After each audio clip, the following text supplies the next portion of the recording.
I recently visited this wonderful city in Europe. It's in France. It's called Nice.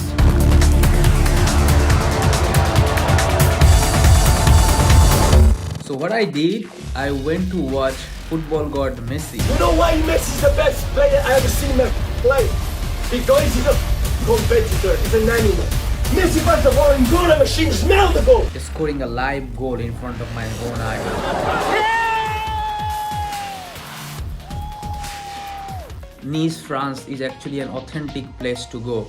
So if you wanna experience a French authentic city and experience how the French live, then you must go to this city. First of all, city is amazing. The city has lots of sea beaches, hills, waterfalls. People are very nice. A full breakfast for me cost 11 euro, but I had a full breakfast. If you only wanna have the experience of sitting in a French authentic cafe by the street, then it will only cost you 3 to 3.5 euro.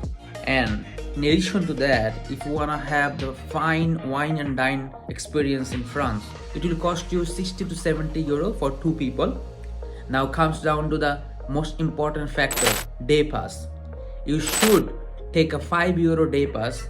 It will help you and save you lots of pain because you can travel whole day with public transport. Now, most important factor is watching the live football match. Many of us are from around the globe wants to watch a live football match. So how can you do that? Well, if you wanna watch a Premier League match or UCL match, it's up to you. First of all, choose what kind of league you wanna watch. So we choose French League, PSG versus Nice. We wanted to watch Messi live.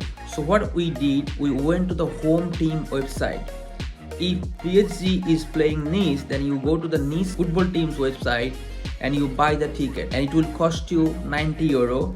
But depending on the seat, the league, stages, the price varies. The atmosphere was amazing, electrifying. Okay, the people was amazing, the fan base were friendly. The atmosphere and the experiences of watching a live football match is unmatched. So if you wanna do it guys, and best of luck. And for me, Nice is like 8 out of 10, and sometimes it can be 10 out of 10 because of the authentic experience you can have there, unlike Paris. See you next time for the next blog about Italy, Venice. Bye bye.